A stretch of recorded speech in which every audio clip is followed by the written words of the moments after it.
What is going on? This is your girl Pam with 20 Taps. Listen, our last guest was the amazing Taya Kyle. And if my guest that I'm looking at right now didn't know that, we just had Taya Kyle on my last episode. Chris Kyle's, Really? yeah, Chris Kyle's widow. We just had her How the on. hell'd you pull that one off? Mutual friend, man. It was pretty sweet. It was pretty fucking That's sweet. awesome. Yeah, It was fucking pretty sweet, killer. man. And, you know, she inspired me to really look into like the mental health aspect. And she said something compelling. She said, you know, if we can celebrate people in the military, their fitness wins, why can't we celebrate their mental health? And and I was like, you know what, man? She's got me thinking. And there's this stuff I want to do, and I'll tell you about it later.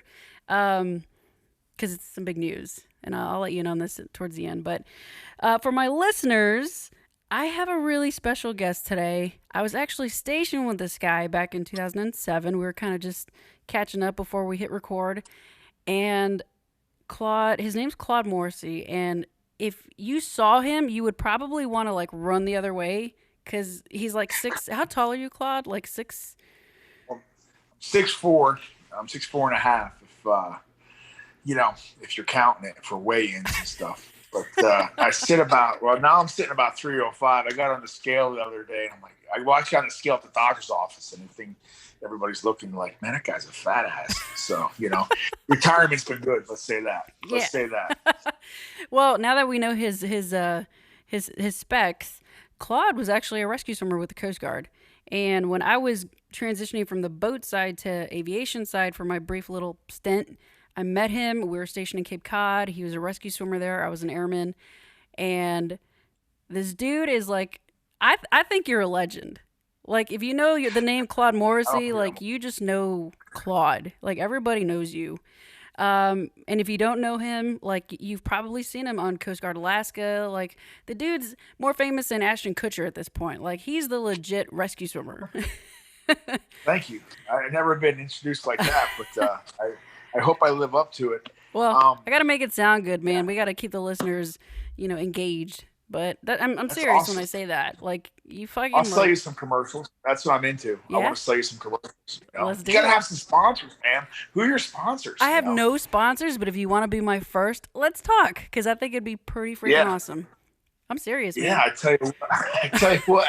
I don't know how much marketing for tree work nationwide, but I've been getting into the podcast a lot past week, and you get that long, boring music on the radio. It's the same loop, whether it's Apple or wherever. So I'm listening to podcasts, and it's kind of awesome. And when you kind of threw this out, I was like, yeah, let me do it. And then I kind of like didn't forget, but I run a business, so my head's always 100 miles an hour, and when you call them, like, oh yeah, so here we are. It's awesome. I didn't realize you're so big. I feel like I'm a tiny person compared to this big thing you got going on here. Well, I'm really not big, but my guests and my listeners, we're in 15 different countries, man. And and I haven't really. I've been in school, so it's been hard to promote it and stuff. Like I said, I have no sponsors. I haven't made a penny off of this. Because what's important to me is sharing the stories, right? And because somebody needs to hear these stories. That in and of itself, and yes, I want to make a living down the road with this. So, if you're out there listening, I could use some sponsors. But hey, listen, Joe Rogan's podcast is pretty, you just got to get a couple, just get it out there. As long as you just got to put your call up, like, hey, I need some money. Give me some money, Just like that. You could be my. I'll do it. I used to shake down Al Roker's production, man. I'd be up there up in Kodiak, and I'd be like, hey, listen, MWR needs some like video for like a grant they're trying to get. I'm like, gotta go film this. It's not our job. I'm like, well, I'm not gonna video, so I go on like a little strike. This poor guy Tom would get so mad at me. He's like, you can't strike. I'm like, oh, I can strike. I'm part of the Screen Actors Guild. He's like, what does that even mean? SAG-AFTRA. Yeah, but I wasn't nothing like that. But they were always. I mean, them guys were awesome. So, Al Roker. Yeah, they got get sponsors. Yeah, man. So. Well, now that I know you have the ends with Al, we may have to send him a letter or. I'll go shake that guy down if you want me to. I will. I'll be like, hey, you got to support the veterans, especially being a veteran. You should be like going to these companies and just be like, hey, throw me some free swag, give me some money. I got to. Dude, you're retired. I'm full-time student. I think you're gonna have. Well, you run a full-time business, But maybe one of your kids can like, do it for me or for us or something. Oh, we got to team up, man. This would be I got a fun. marketing. I got a marketing kid that you'd be loved. And I got a couple kids I've run across, through the military and stuff. And this kid could be helping you out. I'm gonna throw him on there. I'm gonna throw him your way. So Yes. gotta have it a marketing. I got marketing people. It's like one guy. It works. I know. I'm like, I got people and Yeah. it's just me. But hey, it works for sure. I know. Well, hey, man. Is my lighting okay and everything? Dude, Am I okay? Can you you look, see me? you look sexy as hell. You're good. My head is just filling this whole thing up. I'm like, I should have shaved, But I gotta go to work at EMS tomorrow night for a part-time shift, and I usually shave, cut my hair. Like that keeps me the only thing. I would have a beard if I wasn't working at EMS, So, but as a medic, I still like doing it. I still like being a medic, which is kind of weird. Well, you're good at it. You're pretty good at it. I think I am. I'm a lifesaver, heartbreaker. You know what I mean? So. Oh, God. But, oh man. Well, shit. Yeah. So, guys, if you're still with us, thank you. It's just we haven't seen each other in freaking 12 years, like physically seen each other. But it's but you pick up right where you left off. Exactly. I mean, we partied together, but like you were on the straight and narrow. You're like, no drinks for me. We're gonna chill out. I don't drink, but I was crazy. Hey, I was crazy all you assholes combined. When I was drinking. When I wasn't drinking, I still don't drink, which is kind of funny. It's kind of funny. I went the other week. I'm like at the exchange up there in Chesapeake. I'm like, I'm gonna get something to drink. So I'm like, my wife wasn't with me. My kid was with me. Petey's like, I'm gonna get some Malibu. He goes, what the hell is wrong? It's like a topper, Dad. It's like not even a drink. And I'm like, oh, cool. I'm gonna drink some Malibu. You know what I mean? Like, yeah. What the hell am I like? What am I like? Some 60-year-old woman that's going through, trying to get 20-year-old guys. So I got some Jack Daniels instead. My kid was breaking my trust. 17-year-old knows more how to drink than me. Oh my God. But anyway, that's my story. I love it. Don't be buying Malibu. I'm not some chick on the rebound, Hey, so. But if Malibu's listening, we could use sponsors, and we have a grown-ass man that'd be more than happy to promote for you. We can get you some sponsors. I'll get you some sponsors, especially a veteran-run business. All you gotta do is say you're a veteran. People, they want to help veterans. That's what's awesome. Yeah. Most people, which is like you said about the mental health, they want to help veterans. The VA wants to help you. It's just that we got very terrible politicians that don't want to help the VA to help us. So it's not entirely VA's fault, So yeah, they get a bad rap. I'm not sure where you're at in your process with the VA, but I'm getting pretty good care where I'm at. But I'm also on probably the biggest area for veterans in the United States, maybe the world. So where are you? You said Chesapeake. Well, I'm in North Carolina, but we roll up within the Hampton Roads. So you figure that's the biggest Navy base in the world. So where they're going to put the funds, right where I'm at, which is awesome. Hell yeah. Where you at? Texas? You're at DFW. Yeah, DFW. I'm in Grapevine. Dallas. Yeah.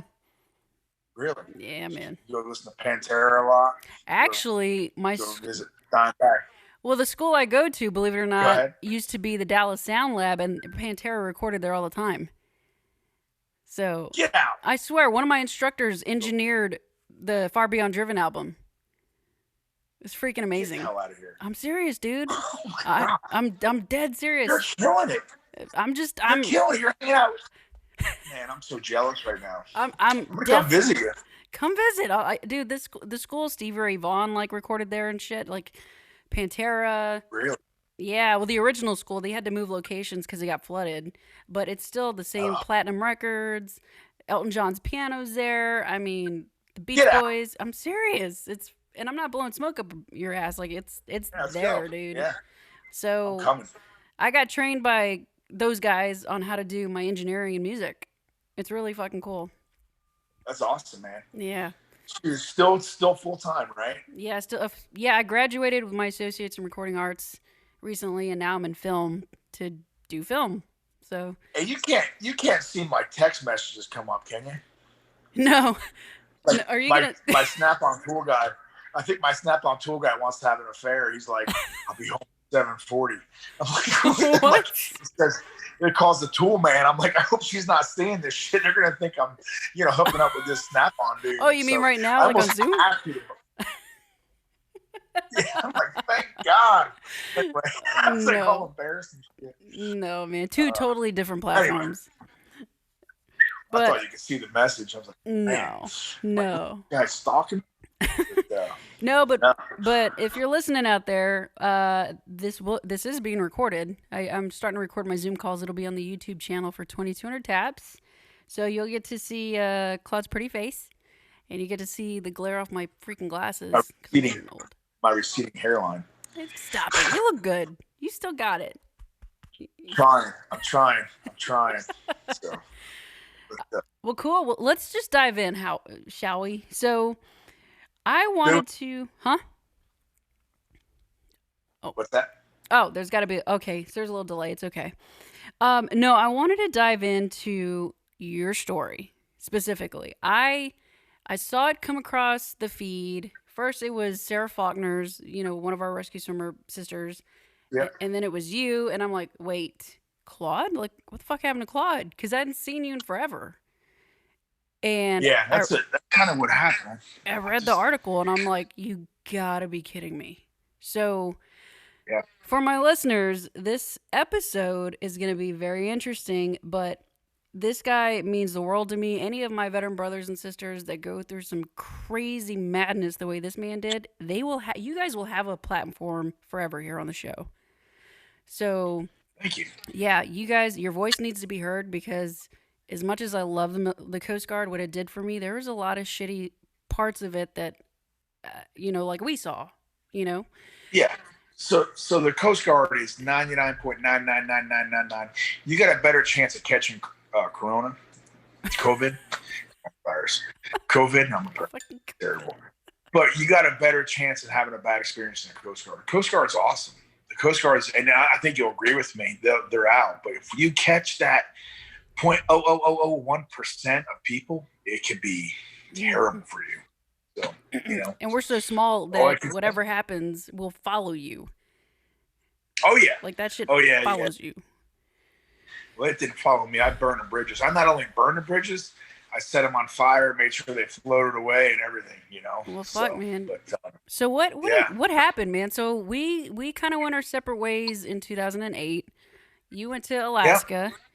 yep, That's the last I really saw of you was on Coast Guard Alaska. So what happened yeah. after all that? So along the way, I was with my wife and everything was great until it wasn't good anymore. We went to Alaska, grew our family by. We had my son, we had my daughter. Got my daughter in Massachusetts, went to Alaska. We had another baby in Alaska in 13. Came back. We adopted my daughter's brother, Cameron, in 14. So family of four, chugging in through Elizabeth City, which was awesome. Air Station Elizabeth City, one of the best air stations. Next to everyone I've been at, but wanted to make chief, made chief, right? Studied, made chief. And I came across a bunch of what you call assholes, in lack of a better terms. The Master Chiefs at the schoolhouse at ATT Elizabeth City, along with the commander, are nothing but self-serving douchebags. One's actually in. He's down in Hitron. His name is Tim Schmitz. He's TJ Schmitz. He is the biggest tool bag. Like, I'm not going to, like, I talk to people. He has done more damage to the Coast Guard, and he's an Army pilot, which is really weird. Because usually they're pretty good, but he's still at Hitron running people, which is amazing. How the Coast Guard has allowed him. This douchebag will probably make captain, but he is 100. He went to. I'm going to get ahead of myself here. He's such a moron. He's the only reason after my summary of court martial that I stayed at chief, because this guy is such a moron on the stand. You know what I mean? But we'll get to that because I love bashing him. I love bashing officers. I really love bashing officers because Who doesn't? it's funny. I feel bad for him, Yeah. Anyway, let's back up. So made chief in 2016, August. Had what I thought was a very close friend. He started out as a chief in Kodiak, and we went to Elizabeth City as a senior chief in the shop, and then I had to go work for him at the schoolhouse. But this dude was I don't know, either psychotic, jealous. When they put these, when the Coast Guard put these other people up, like for Master Chiefs, they really don't do any background check. It's kind of like there's no background check to see, hey, what do you do? Now they're doing a little better job, the Coast Guard. But when he made it, this dude had been involved in an accident in Traverse City as a third class and killed this local teacher up there. Wow. This guy's name was John Hall. Him and his buddies were out drinking, got a little sideways on her. They said, who's going to drive home? I don't know what happened. It's kind of like that thing out of The Guardian. It's kind of like stupid because I saw it out of The Guardian, like, oh, Fisher got a bad ride home. It's kind of how this went for this dude. Well, they went to pass the snow plow and they waffled some lady, killed him. The guy's from what the story I was told, the guy was John Hall got banged up pretty bad. He was in the back seat. The actual husband went and kicked the shit out of him in the hospital, grabbed him off the bed, started slamming him down, which he had it coming. And I tell you what, I love to hear that story. And that's a story that, I don't know if it's in one of the records I got, because it was just a battle royale between me and him. But anyway, I'm like I'm going to go 100 different directions. Hey, dude, we're cool with it. The main thing I want everybody to get out of this is there are some real scumbags that I've been allowed to promote in the Coast Guard, and they're still around. So this guy's working for me. Well, my wife, my wife's my wife, right? Of course she's going to be attractive and she's going to be the best thing ever because she's my wife, right? Because I love her. He got real handsy with her several times. Really, really handsy. Above normal. If you want a lot of times, as us consumers, we're very affectionate people. We'll go up, we'll give hugs to the lives. But when you're running your hands up and down, somebody grabbing breasts, slapping asses, doing stuff like that, and it's hard for her to talk about it. So what he did to her would be considered abusive sexual contact. That's what he went to court-martial for. So, but anyway, the problem was it wasn't like he did it one time. It was several times that he did this. And the first time he did it, it was at a party and it was witnessed. We have a strong brotherhood as rescue swimmers. We love each other. We don't want to see anybody get in trouble. But he did it in front of me, and he did it in front of his wife, a couple other people. And, talk about your world getting small is when your wife's being sexually, basically there's wrong shit going on. And you don't, as a man, you're very scared to say something because it could end your career, which it did, So, me being me, we kind of regrouped, me and my wife. We're like, what in the world just happened? I'm like, I'll never forget it. I was going to go after him, and somebody grabbed my arm and said, not right now, brother. And I'm like, what? And I still can't, and I have a good memory. Like to this day, remember who did that. It's kind of eerie and very eerie thing. I can't remember it, but somebody stopped me and not right now, brother. And I grabbed my wife, grabbed my kids, and she left. And I was designated driver. So I had to drive people home. By that time, he was just a complete, just slurring his words. And, I'm like, we're going to talk about this on Monday. Pretty much asshole. He goes, I'm a fucking Master Chief. Fuck you. I'm like, okay. I'm like, we're going to talk about this on Monday. So all weekend long, Monday morning I get in. I'm like, call him on the phone. I'm like, we're doing lunch today. He's like, you don't tell me what to do. I said, well, okay. So he's about an hour later, he's like, I'll agree to go to lunch. And then he's like, just to let you know, I'm going to be your Master Chief. I'm your Master Chief at the schoolhouse. So this is going to die. And I'm like, look, dude, it's not about this. We're brothers. We're friends. Let's not have let's your wife's dying of cancer, jerk off. You know what I mean? Like, you're really going to go down this road, and pull the fucking rank thing? I'm thinking, he's like, I'm your Master Chief. We'll just die. Sometimes I do things I shouldn't do. And that's acceptable. Well, so I'm going to be your new boss. So what do you say then? Man, what do you do? I don't think anybody. I mean, you're just like, you've tried to deal with it. So you got to bury it, right? Mm. You got to bury it. If you want to have a career in the military, you've got to bury that feeling. You got to suck that up. You got to put it in a vault, and you got to go on and press on. So, of course, our relationship strained for the next probably close to over a year, and my wife's not going to function. She's having chronic diarrhea when she's got to go. Like, bad shit's going on with my wife, so physically and emotionally, because every time she goes around this fucking asshole, he's playing fucking doctor. He's like fucking handsy. You know what I mean? So, of course, you know, it only can go for so long. And, you know, I go over there as a chief, and I'm trying to be a chief. He's just blocking me every way he can from really just being a good chief. He's just blocking me. I'm not understanding why, you know. I'm like, what the fuck's the problem with this guy? He's like, everybody's got to learn to suck as being a chief. I'm like, first off, I run a business. If I said you got to have a suck to be in business, I would have no fucking employees, right? So Shit. I'm like, this guy's great leadership, you know what I mean? So now I'm just like, but now I'm not the best chief. I'm a fucking loudmouth. I'm going to tell you how it is, and that's what gets me in trouble. But if you want an honest answer, I want the honest answer, you know. I always think I'm like a 5-year-old mentality. I'm going to tell you the truth, right? You want to find out about something, ask a 5-year-old. They'll tell you the truth. Mm-hmm. You know what I mean? You know, the other day, I'm like, we're sitting in line at lunch, and, you know, got the 6-foot rule, and somebody says, oh, you're too fat to be next to one of the guys breaking my chops. And this kid looks up. I said, hey, bud, am I fat? He goes, you're big and fat. The mother was horrified. I was like, oh, shit. You know what I mean? So, of course, there's 8 guys behind me making fun of me now, you know, and we got our masks on, everybody, and the whole place is erupting, you know. Of course, me being me, I'm like, I got your lunch, kid. Thanks for hooking me up, you know. And the mother is just mortified, you know. But I think it's all in good fun. But anyway, so I digressed in my situation. But so this guy was your typical intrusive leader.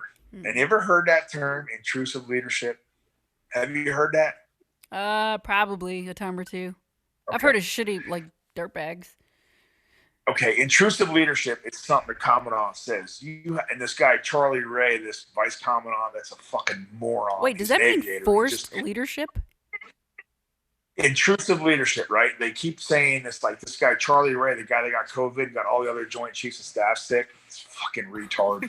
You know, he's a hick from like Alabama. All the guys love him. I'm like, this guy's a fucking moron. You know what I mean? I'm like, listen to him talk. He's like, hey man, I'm gonna go fly this helicopter. And I got like 5. You got 5 fucking medals because you're we're probably a captain at an air station that I would have done as would have been a trainer for me, but you're a fucking retard. So anyway, all the guys get mad at me when I pick on this guy, but I really don't like him. I think he's a fucking dirtbag. So fucking true to God dirtbag, right? I'll call it like it is. Mm-hmm. You're welcome, Charlie Ray. So, so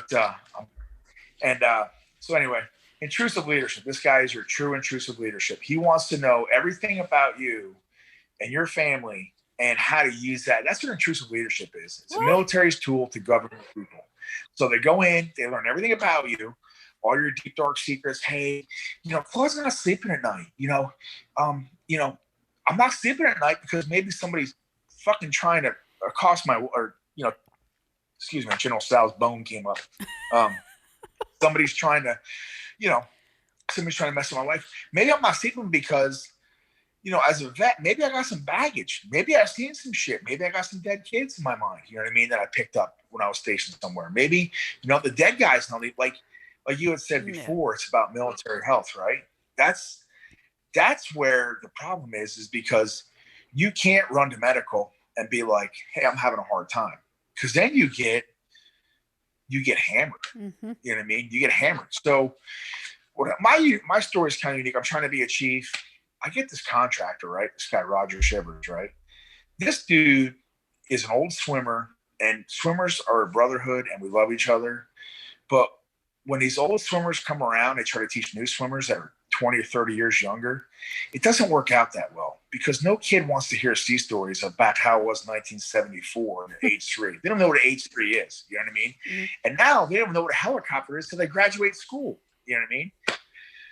So this guy is in the class, and my instructor's like, hey, he's a little unorthodox, but we kind of leave him alone. I'm like, a little unorthodox? But then the instructors are like, he's showing his penis in class. He's showing a scar up near his. I'm like, what?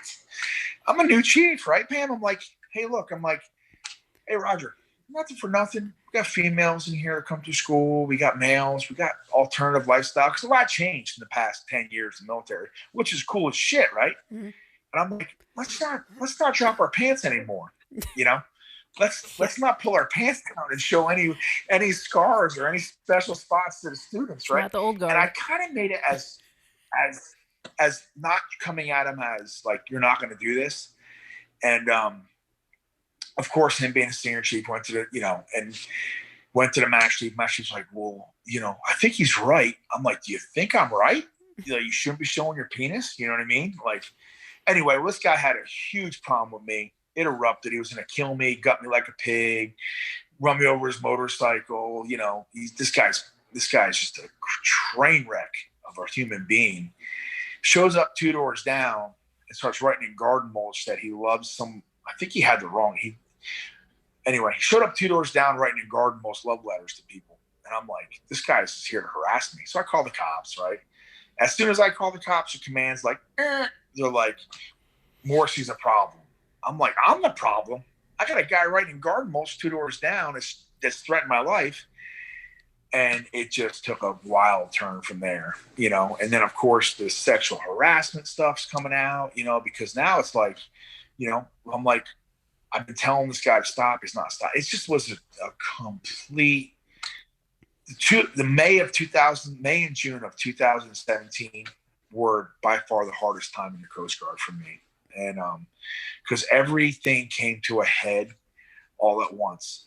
They start questioning your mental stability. When you're in trouble, you could be a golden boy, and I was a golden boy for the longest time. But the second they have an avenue on you, you're done. Mm-hmm. You can't ever recover. You're never going to recover. It follows you, and they don't care about your mental. They really don't care about it. They just want the problems gone. The Coast Guard, when there's a problem, instead of addressing that problem, they're gone. Pam, I got videos of Master Chief Petty Officers. This guy, Destry Whithouse, says he does not know how to report a sexual assault. I'm pretty sure if I went to Cape May at the gate and said to a kid, you know how to report sexual assault as a seaman apprentice or seaman recruit, they would know how to do it. I guarantee it.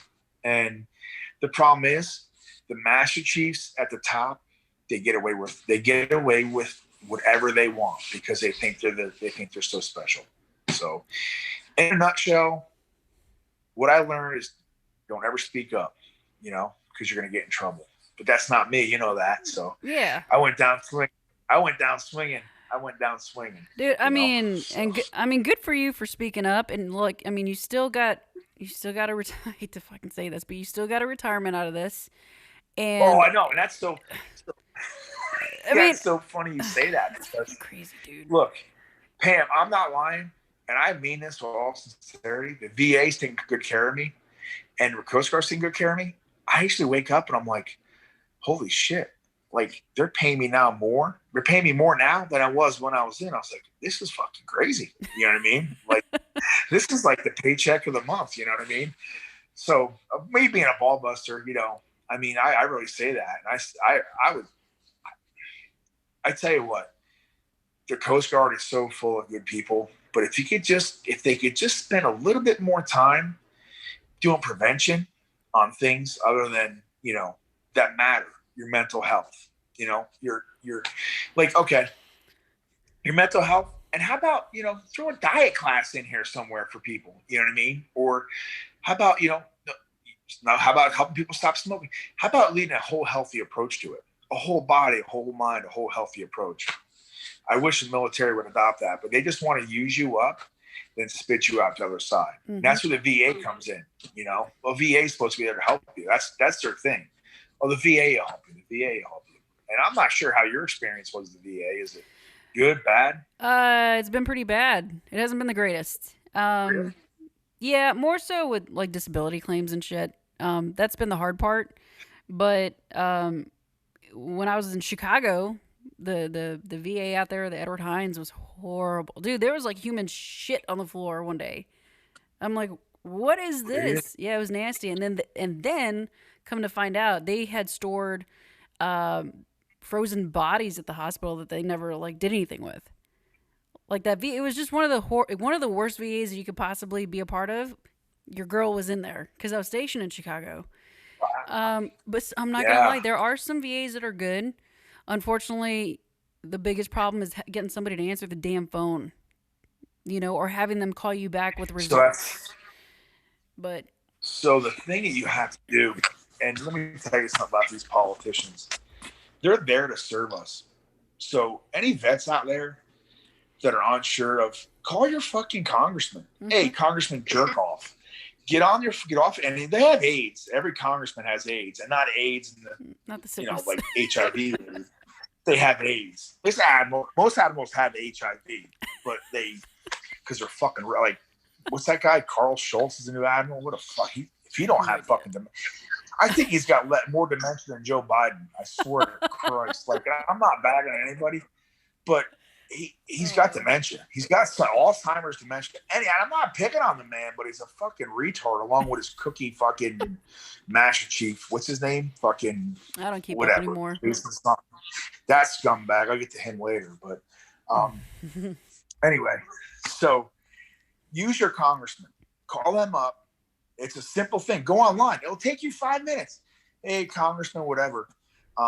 I'm having, for me, my instance, I wasn't getting my VA disability rating. And I'm like, it's been like almost 2 years. I'm like, what? Okay, I know things take some time. Call them up. I call an admiral up. I'm not lying.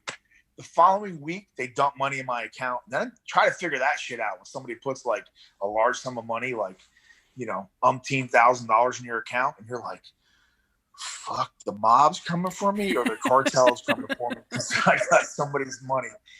So, you got to play the game with the congressman. They're there to help you. They will help you. Their aides will get on. They will make calls. And then guess what? Once the Coast Guard or your military, they don't like dealing with Congress. That's how they get their money. They have to kiss Congress's ass. So once Congress calls, they make it happen. So use Congress. Don't use it for everything like me, because then they're like, oh, my God, here this guy is again.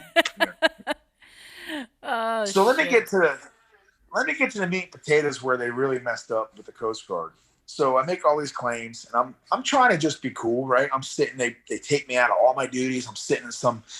I was the guy with the red stapler in the basement at the training center, Elizabeth City. I was the guy at the basement with the stapler. I went from being like, hey, everybody, smoking and joking, popular, to the guy in the basement with the stapler. And I'm like, holy shit! Like, this is how it really goes, And all because they were trying to cover some stuff up for this dude. When I made the claim, they were just out to railroad me. Pam, they had me painting bollards in front of 270s. Black bollards as a chief petty officer. Some warrant came down, was like, what are you doing? I'm like, I'm painting bollards. But, I'm like, he's like, she shouldn't be doing this. I'm like, look, I'm just trying to stay out of any more trouble, dude. They tell me to paint this thing, I paint it. You know what I mean? I'm like, so basically, they put me in restriction for 45 days. I saw that. Before I even had a trial, had anything go on, because they deemed me as a threat. The guy got near my kid, purposely got near my kid. I said, listen, fuckface. I said, get the fuck out of here. You're not supposed to be here near my kid. He was at a car wash at the high school. And the guy's like, and he was such a fucking pussy. He had a gun. Fucking guy took a gun to a high school, which is fucked up. He had a gun in his holster and under his thing. I knew he carried his gun. We were friends. I'm like, if you think you're going to reach for that, I'm going to shove it up your fucking ass. You know what I mean? Because I didn't have a gun. I'm just a big dude. And he's sitting there shaking like shaking like a beaten dog. Like a dog that's going to get beat. Like, I'm like, you're a fucking pussy. And I walked away from him. I could have got shot in the back. I had a cast on my leg, too. I had a broken leg. I had a cast on my leg. I hobbled back. And then he tried to take off someone after him. That's where I got in trouble. And I kind of chased him and said, well, cops are coming, motherfucker. And he wouldn't do anything. And my language is too much. I have a lot of raw emotion, so everybody can fuck off, And I'm sorry, Pam. I hope you don't get censored because of this. No, are you kidding me? We are so non-filtered. You're doing great. You're doing great. So, long story short, to make a long story short, the captain calls me. And this guy, Lance Belbin, he's like 5 foot nothing. I think they used to put phone books like blocks on the helicopter pedals where you can reach it. You know what I mean? So you can sit in seats, car seats and shit. He is the biggest, shittiest. He is the biggest pile of shit I've ever seen. He only stands 5 foot high. You know, he really is a piece of shit. 06 type, just complete dick. You know, typical Airedale, fucking thinks he can do whatever the fuck he wants next to his XO. He's like, you need to stand down, Chief Morrissey. I'm like, well, we're going to have a fun conversation. You need to, that's all he kept saying. You need to stand down. I'm Captain Belbin. I'm like, yeah, okay, whatever there. You know, I'm like, we're going to do something about this, you know? So long story short, they came and took me away. The following week, they're like, you got to report to Portsmouth. All right, I got a child care issue. I got my kid here. So I made him wait till like 8 at night to drive me up there and just fucking playing games. I was in a very dark spot though. And they were hoping that I would just do something stupid again. But I played the game. You know, I went to my court martial for disrespect and all this other shit. Somewhere along the way, I told an admiral to fuck off or something like that. So Admiral Smith, he's running D5. And you want to talk about how shit floats in the Coast Guard? This guy, Admiral Smith, I didn't say 2 words to him. I said, I'm the only one being held accountable here. I'm like, that guy's career should end because his handle was so bad. They fucking got me out for disrespect for that. So, this guy Keith Smith's running D5 now. But I mean, so long story short is they will go at the Coast Guard to avoid bad publicity will stop at nothing. And you know this. You were on the receiving end as a veteran, right? I mean, once you got injured, were they nice to you? No, I had a really bad stint at one of my stations where I busted my ankle. I had to have surgery, and I was on light duty for X amount of months, and I was stuck on radio. You know, I was doing watch, so I was in the radio watch room. But dude, I could feel it. Like it was just like, oh, just throw her on watch because that's all it was good for. And it just like wait till just do your thing, you know, whatever. Being a female on the opposite end, yes, like I've been harassed. Oh my God. I wasn't sexually harassed, but I was harassed to the point where my XO was like, I need to put a shock collar on you and your MK2 because when y'all get close, y'all always fight and y'all need to get separated. I'm like, you know, this is an issue. What are you gonna do about this shit? So yeah, I have my own shit. Right? They made it about you, right? So, like you said, something follows you, right? And they made it about you that you're the problem. No, maybe you're the outside guy looking in. The outside gal looking in saying, hey, you know, okay, you broke your ankle. It happens. These things happen, right? I mean, so you stand and watch. That's great. You know what I mean? Support you. Give you the watch. I mean, you weren't avoiding your watches. You're doing what you're supposed to do, you know? This is crazy. Yeah. You know, I mean, I did get booked on the same booking shit. I had 2 petty officers. For what? I had 2 petty officers book me on the same booking shit because they said I was trying to get away with something. Because I had watched like on a Friday night mid-watch and I had all weekend off, but I had to get somebody to relieve me because I was sick. Like I was literally shitting my brains out. I had to go to the hospital, get IVs and stuff. And my senior chief's like, hey, this is the booking shit. What's going on? And I'm like, well, and I showed him my arms. I'm like, look at my track marks. I went to the hospital. I wasn't trying to get away with shit. Yeah. And I had a letter of accommodation. Yeah. Like that was a really good unit for me. And then all that shit happened. And then he's like, you know what? And then he just ripped it up in my face. He's like, you're good. Get out of here. I'm like, I know I'm good. Shit. Fuck. So that's a senior chief, right? That was a senior chief. That was an EM senior chief, actually. So was he a good dude? Yeah, he was a good dude because I was one of his engineers. So he's like, what the fuck is this? Somebody looking out for you. Yeah, you know, and it didn't happen all the time. But when the new captain came on board, that's when me and the other guy got into it, and the XO told us we need shock collars. I ended up leaving that unit with a 3 with working well with others on my marks. He gave me a 3 because we fought so much. I'm like, are you kidding me, dude? Like, I have a stellar, clean-ass record, and I'm going to get a 3. And for those that don't know, like, that's really not a good mark when it comes to evaluations and trying to get promoted and stuff. So I was just like, fuck, dude. Whatever. But anyways, so Pam, they try to give me a shitty set of marks on the way out. And you're like, these marks will follow you. I'm like, where? I'm sitting there like this. I'm like, I go to the fucking guy. I go to the. So I'm already went through my summary court. I went summary court martial. Yeah, I told Adam to fuck off. I told this guy he's a jerk off. Yep, I kicked that desk. Yep, it all happened. Yep. Okay, can I go home now? I'm like, yeah, chief petty officer, Morrissey, you're restricted to Portsmouth for 30 more days. And the guy was really cool. And I'm like, he's like, you've been reduction, not reduction. The only thing they could have taken was my rank. They didn't do it. And long story short, I'm like, all right, you have to retire as soon as possible. You're gonna be fined this much money, but it was all suspended. They couldn't do anything to take a rank, and they didn't take the rank. So I was like, all right. I'm like, the guy's like, you're really cool. I'm like, yeah, because I know nothing. This means nothing now because you didn't take a rank. And the guy's like, and he was cool as shit. The guy was actually sawing through the bullshit. But I guess I don't know where I was going with that one, but I kind of got a little spacey there because I get excited talking. You said your marks. They were trying to give you bad marks. So they're like, you got to do your exit marks. You got to do your exit marks, right? I'm like, exit marks for who? I'm already working as a paramedic. I'm like, holy shit. Let me tell you something. I broke my leg shortly after my summary court martial. I broke my right knee doing a box jump, right? It's a Coast Guard ass.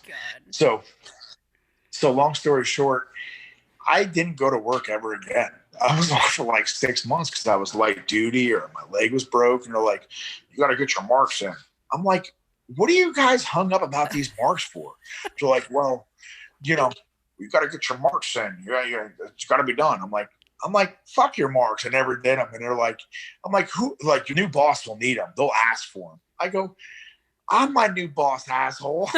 You know what I mean? Like, I don't need no fucking marks. You know what I mean?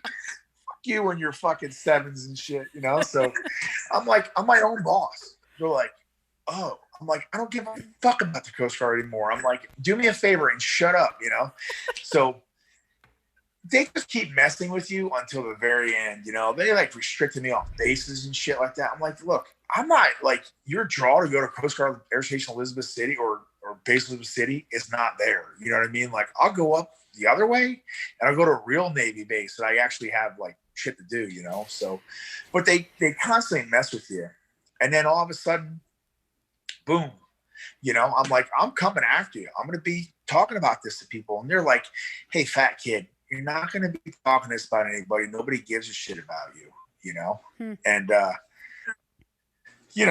long story short, it freaking went up the other way.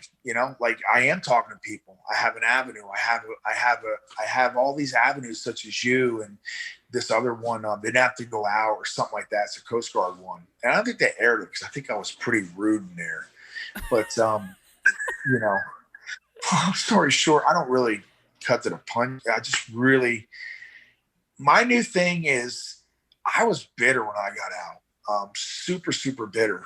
And a lot of people could see it, everything that came up. I'm like, screw the Coast Guard, And I went to this thing. I'm going to get a little faith-based here. And they're probably like, oh, here we go, Jesus freak. I'm not a Jesus freak. It's all good, I love man. Jesus.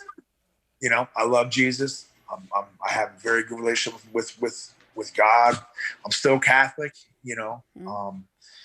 Getting into that, I was an altar boy and I was a Boy Scout and I made it through. So there's still some good people out there, even though I feel I should have a reverse discrimination because I didn't get touched. I think I should be rewarded because I didn't let anybody. Anyway, a little too deep there, but I feel like I was gypped in the true experience. It's real talk. Anyway, Pam, you can cut me off now. It's a different you're talk. good, man. So, anyway, I think I was going to go with this, but I went to this Operation Restored Warrior, and I'm going to do a little plug for them. About last November, Navy SEAL, some kid that was working for me, best kid ever. He's in the Navy now, Logan Monroe, one of the best human beings I've ever met. Learned a lot from the kid. His dad's retired, is a retired E9 SEAL, and long story short, he turned me on to this. Operation Restored Warrior. And I went out there for 3 or 4 days and I healed a lot of my scars and I let go a lot of my anxieties. And I feel reborn, I have a good understanding of my faith, which is awesome. And that's the only thing that saved me. And besides my wife, my family, these things are out there for veterans. And mental health is the most overlooked, um, underfunded. I'm going to put a band-aid. So I got this. Let's just picture it this way. When I got out, I was shot through and through, and all, mentally I was blown up. I was completely done, and the VA, all they try to do is put like a band-aid on it. And I'm gushing out of a major, major wound, and I'm like, and they're like, oh, but your wounds aren't physical. And you know what?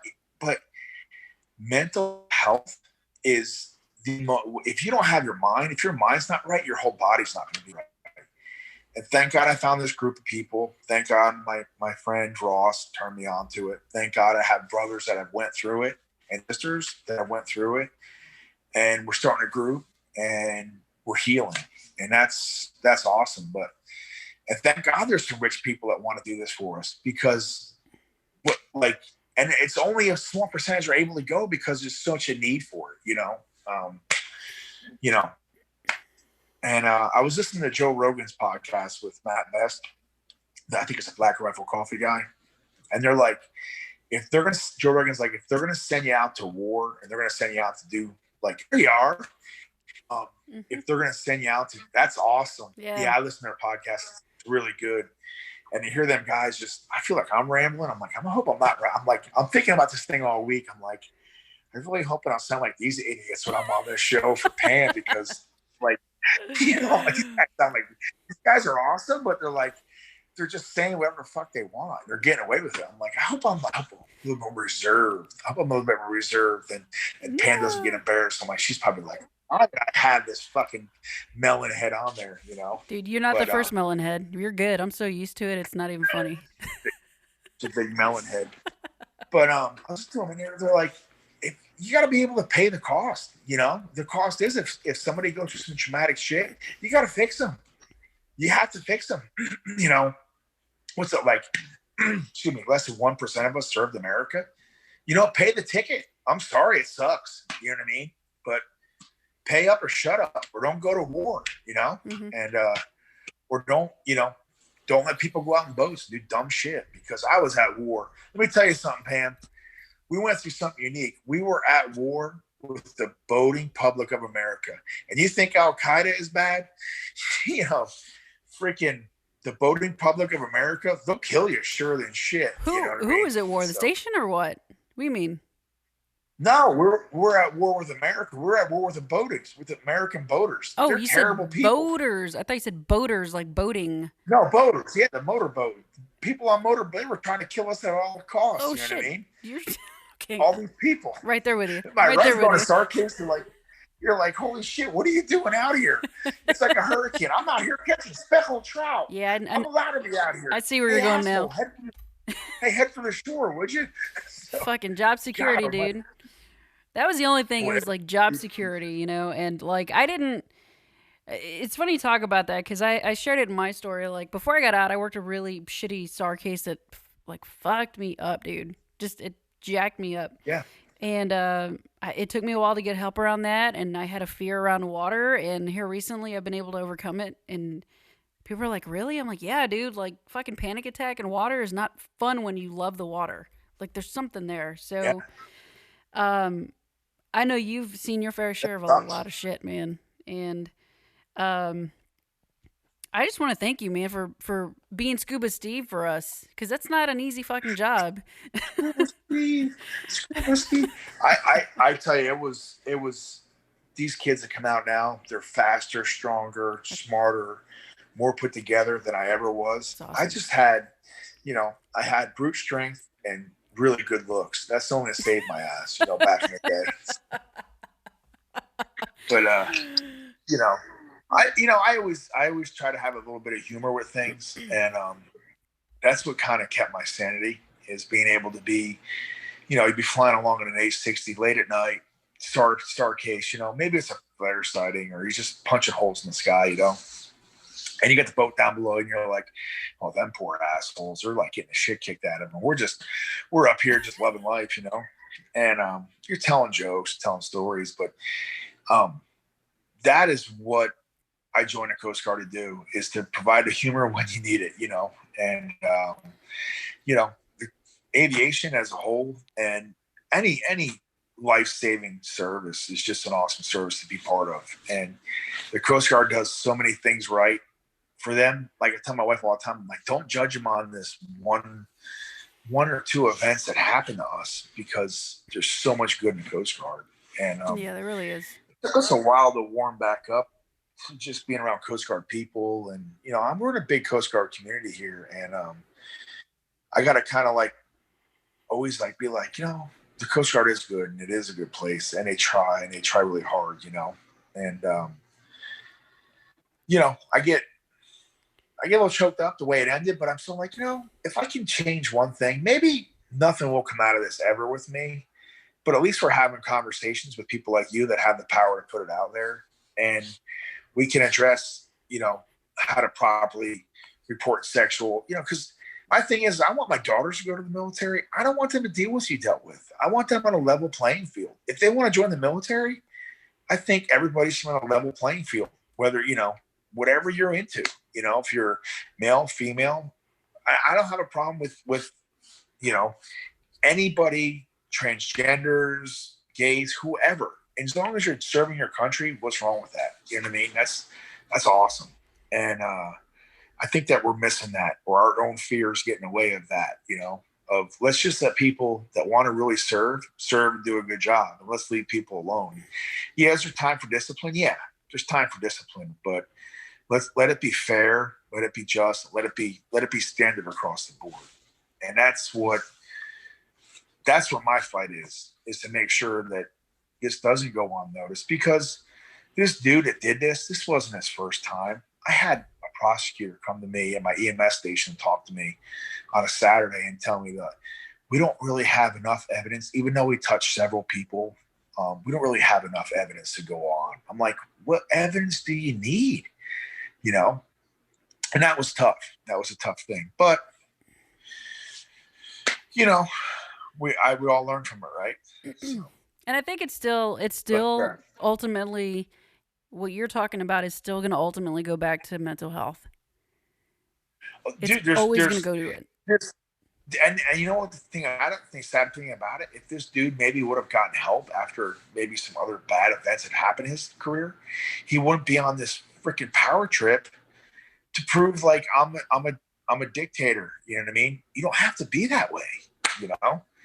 And it's all mental health. It's all like, hey, there should be check boxes. There should be, as you go up in the military, you should have to take classes for recognition of, warning signs and things like that. Like they should focus on veterans or active duty and start it young and be like, oh, it's okay to talk about your feelings. Back in the day when I was in Houston, I had some awesome guys I was stationed with, but you see a couple people that got blown up, cut in half, dead people, and I've always made jokes out of it when I got back, but I think the jokes were the way of me dealing with it. They're like, man, there'd be like a couple cases like, Claude, he's picking this dead guy up and, he's like making jokes in the hospital, right? And the flight mechanics had to deal with this, but we didn't know we were joking about it because we had no other avenue. That's what we did. We joked about it. Everything was, and that is a way that and I'm not saying it's bad, because humor does add a lot of, makes you feel good, right? But yeah, I think we could do a little better. We like to joke about everything, So yeah, humor is just, when we joke about it, we're just deflecting so we don't feel it. We're naturally doing that, and I get it. Like I said, we had our dead guys and we trying to look for them, and we're just making morbid jokes. I'm like, dude, people are gonna think we're so evil right now. I know. If they heard some of the shit we said. EMS is the same way though. I mean, as a paramedic, I'm like, they're even worse. They're just really son of the bitches, being a restroom in a Coast Guard, I walk into a hospital, the whole hospital stops. Like, oh, who's this stallion in this wetsuit? Who's this stud in this wetsuit? Here, I got a critical patient. He's got a stubbed toe and he's been out of sleep for 3 days and it might be gangrene. You're like, oh my God, I'll hit the trauma team. And this poor dude's laying over there. He's got half his arm is missing from a weed whacker accident. And he's like, hey, can I get a little band-aid here? And they're like, shut up. The Coast Guard's here. You know, and they're like, kidding me? You know, these two F-18 pilots ejected off the coast. And we're coming to Norfolk and Terror, right? And these two dudes are, it's funny, I took their boots from them because I knew they'd try to walk off the helicopter. I'm like, I got to check your feet out. You know, the guy in the part like, what's this weird guy into? But I took their boots off. They had their flight suits on because they're ejected in the ocean, you know, get him in the helicopter. Other swimmer goes the other two. It was crazy. It was just a crazy, crazy experience, you know? And there's like, we're landing and there's like news crews. There's 100 people lined up to find out what the hell's going on here. You know what I mean? But that's how it is. You know, these guys are fine, but some poor dude just got mowed over on the freaking highway and he's like laying there bleeding out. But just because helicopters are way cool. Just remember that. The 60s are pretty badass. God, I miss one. I do miss, I have dreams. People say I'm kind of weird. I'm like, I'm like, Elizabeth, I jumped out as a swimmer again. She's like, you still are a swimmer. I'm like, no, I couldn't be a swimmer now anymore. But I had a dream I was jumping out of a helicopter. Yeah, I don't think those ever go away because I still dream about being back on the boats and stuff all the time. Really? Mm-hmm. Yeah. All the time. It's weird. It's so weird. It's awesome. I think it's good dreams or bad dreams? It was really bad there for a while, and now it used to be like it was always trying to recover a body. And it would always be just somebody you're trying to save somebody, and we never got to them in time. And then it started, and then when I started working on my stuff and healing, we were able to rescue people. It was the weirdest shit. And now I just have dreams like I'm back on the boat or something, just fucking around. So there's progress in that. You know, it's weird, but it happens. Let me ask you this, because it real quick, you know, we're kind of wrapping up here.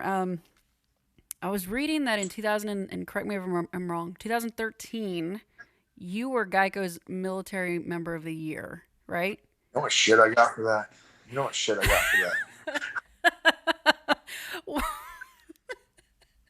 You guys, man, Claude, I didn't even like really work with you, but the little bit that I did, I freaking loved you, dude. So yeah, I can imagine how much shit you got for that. So yeah, I got like, oh, you want to be a Geico guy, huh? Where's the lizard? You know, I had some good officers put me in for that. They realized that I wasn't just doing, like, as a swimmer, you want to be the guy in the hook, right? You're like, I want to be out there saving everybody. I'm the guy jumping in the ocean. I'm ultra, you know, I'm Scuba Steve, you know, and we're not, you know what I mean? Like I always thought, like, I want to invest in training people. I love training people. I love being around new people that are interested in the Coast Guard and being able to, you know, young petty officers that want to learn. Like, I always try to teach them teaching my rate, you know, life support equipment. And anybody can jump out of a helicopter and look cool because it's just a cool thing to do, no matter if you do a face plant or at a static display or a SAR demo somewhere, you know, and it's happened. If you do backflips, whatever, like, things are really cool with the helicopter. But I always try to tell them how, like, you sound kind of weird, but I enjoyed mentoring young petty officers. That was my favorite thing to do. And whether you're a non-rate and you're coming up, because think about it, your experience, I don't know how you felt Cape Cod, but I always want to make everybody feel like, because my son's going to the military, so my biggest fear is somebody going to look out for my son. You know, is somebody that's in charge of my son, are they going to look after him? And that's my biggest fear. You know what I mean? And that's what I always thought with people. I'm like, you know, as I got older and I wasn't stupid, like jumping out of, you know, doing stupid shit. As I matured, I felt like I'm in charge of these people's families. Somebody loves this kid, you know, he's going to go home and say, Dad, I met the coolest, biggest, fattest rescue swimmer I've ever met. Or he's going to be like, I met the biggest douchebag rescue fattest, this fat ass. You know what I mean? And I always want to be on the first part of it. Like, how cool it is. Like, the guy's cool, man. He took time to talk to me. Because I remember when I was a non-rate, I wanted to talk to rescue swimmers or a flight mechanic, you know? And I think that's what really, you know, if you can set that aside, if you can treat everybody as if it's your own son or daughter, you're going to have a great experience, you know? And you won't have the need for, you know, douchebags that cause mental trauma to us that we have to deal with for the next umpteen years of our life trying to get over it, because words hurt. Words hurt, Yeah. So that's me saying it. I love breaking chops, but so. Well, I really enjoy talking to you because I'm very much like you. Like no filter. Yeah, You're what you see is what you get, and yes, it gets me in trouble sometimes, but at least you know who you're gonna get every time. You know? you're gonna get an honest answer. You Yes. know, And you the got to plug for some sponsors, kid. hey You need some man, sponsors. I do need sponsors. Maybe you can be my first one. Wait, I'm dead serious. We're gonna have to look at this stuff. So, let me check it out. I got to just sell my swag, sell all the like Morrissey stump guy apparel. Look at that. Look at that. dude, You get hey, the task shirts with the shirts. I'll send them over to I you. will. I need some new apparel. I'll totally take some swag. Sweatshirts. I mean, it's funny because Morrissey Stump Grind, like people are like, is that a strip club? I'm like, what? Who in the? Somebody asked me that like last week. They're like, where's that strip? Because I had a 508 number on it. I'm like, this is my old phone number. I'm like, what the hell are you talking about? Some guys like, that's a really cool strip club. I'm like, you've been to this? Because I want to know where it's at. You know what I mean? So I'm like, God, the fucking perverts are all over. Morrissey Man. You gotta stump watch. grinding. Yeah, I definitely need to wear some of your swag then. Hell Yeah, yeah, definitely. I'll send it to you right now. So, but well, I have one last question or two last questions before we wrap up here. oh, What if there was yeah, I'm really curious about this more specifically for the ladies. Okay? Younger kids and you have daughters. You said, you want them to feel safe when they go in and all this as a dad. What would you tell these women that want to join the service and even men, from a male's perspective, what to do so that they don't feel like they don't have a voice if shit like this happens? so I had a good senior chief Calback that I confided a lot in this whole thing. If something's not right, you have to speak up. If something's not right, no matter like telling the truth, right? You have to speak up. You have to speak truth to power. You don't have to be an asshole, and I was an asshole. That's what got me in trouble. So let's not mix words. I'm innocent. The way I went about it was wrong. If you know your rules, you follow the rules, and you follow their chain of command, they can't cover it up anymore. If you don't get the answer you want, there's a boss above your boss. There's a command above your command. Eventually, it will get out in the right way. So you have to speak truth to power. Now, that being said, there's a way to do it respectfully. I didn't really have that tack down. Don't follow my lead. You know what I mean? I'm like the Leroy Jenkins of this, like Leroy Jenkins goes running in, like, holy shit, he blew the plan. If I had followed the playbook, I would have been, I would have been still in the Coast Guard. Probably still would have been jumping out of helicopters and doing cool things. So, but I'm still doing really cool things. But, and for your leaders out there, if you're not taking care of your people in your charge and you're being an intrusive asshole leader, you should know your people.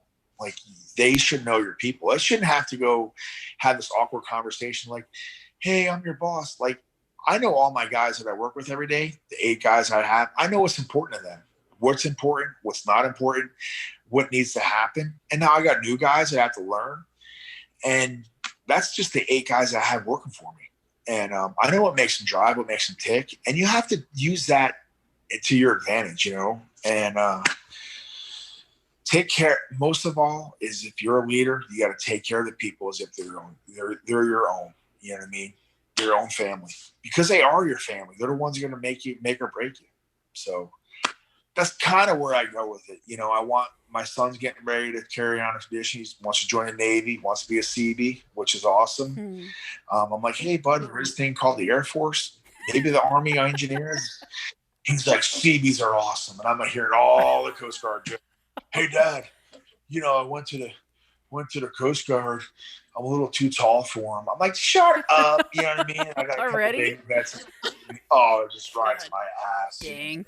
So, No, kids. we were on paddle boards the other day, and one of the guys, he's a Marine, and it was like all veterans and some civilians. It's like, man, it's like the ATF. It's the gym I go to. He's like, it's like the ATF Navy. And then he looked at me. He's like, we got this coastie over here. I'm like, dude, you better shut up or I'm put you in the do not save list. He's like, what? I know. Like, I'm just fucking with you, dude. Freaking Navy guys. Or Marines. Marines. And then, well, last question. And only because you kind of. Hit it. All right. Music. Has music helped you or helped save your life? And if so, how? Music? Yeah, music. Oh, shit. Yeah, man. Everybody's got a mantra song, right? What's yours? You know? Oh, man. I mean, I love some Pantera. You know, just 'cause maybe we're talking about Pantera. We've really gotten a Motley Crue. Music saves my life almost daily because it's such a vent. It's such a way to, just if your heart can't get going over like some Motley Crue or something like that, it's just, I'm not saying Motley Crue, Guns N' Roses, shit like that. Like I'll even listen to Air Supply. I'm like, damn, that was such a good song. What a shitty group, Air Supply. But like Patrick Swayze, he's got a song. Like, I don't know. I think music does save my life. I mean, I've been in helicopters. I remember doing my final multis in being a rescue swimmer in that little ass pool in Elizabeth City, and I'd be singing a song in my head. Maybe it was Journey, or like just. Music is so damn important. Like, I don't even watch, I'll do podcasts and I try to dig in for, I was listening to Joe Rogan's, she had Miley Cyrus on. She's like, I did the Edge of 17. So I've been searching all day for Miley Cyrus singing the Edge of 17. Stevie Nicks' Edge of 17? Yeah, she got permission from Stevie Nicks to do it. I'm like, dude, I gotta find where that. is this song at? You know what I mean? I need to find that. I know. And I'm like, I thought Miley Cyrus, I think of Hannah Montana. I was like, she's Hannah Montana. I was standing duty when she was, in Houston. We used to make fun of her. But now she's like this. Anyway, music is so important. Yeah, I love music. Music saves my life all the time. Driving on the road. I mean, right now, I go jump in my truck and listen to music. Gotta have a good system, Mm-hmm. So yeah. Gotta buy the best. Hell yeah. And the reason I ask all my guests that. The reason I asked is because I put music to people's stories. That's my mission. Because somebody decided to share their story through music. It helped me take suicide off the table. Because I got to that dark place about 6.5 years ago. Oh, yeah, dude. I was like, all I had to do is plan it. I was fucking ready. That's hard. I remember I was just like, and it wasn't, it's so hard to talk about suicide, right? It's so hard to to be were you ever thinking of suicide? So you go to the doctor, are you thinking of hurting yourself? And you have to have that moment where you're like, I need help. I need to say the right word here. And you just hope that person is going to be, or recognize it.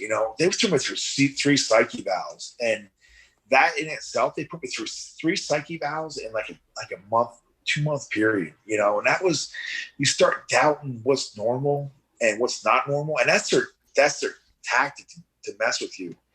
So when I was in restriction, I listened to a lot of music. I would just lay there. I had a broken leg, I had a broken foot, and I would just lay there and listen to music. And I'd be like, okay, I can get through this. I have my earbuds in, and I could escape the reality for the moment till I get back to my family, until, just through music, and it helped me out a lot, so, but kind of weird to say that, but I know where you are. I know the dark places you're in, how depression works, Mm-hmm. People just be happy. Fuck off, motherfucker. I'm fucking hurting over here, I'll take a fucking another broken leg over dealing with this shit, Yeah. So. Yeah, and we just want to get rid of that stigma, and the big stigma about, if you go get help, you may not have a job tomorrow. That's a big one.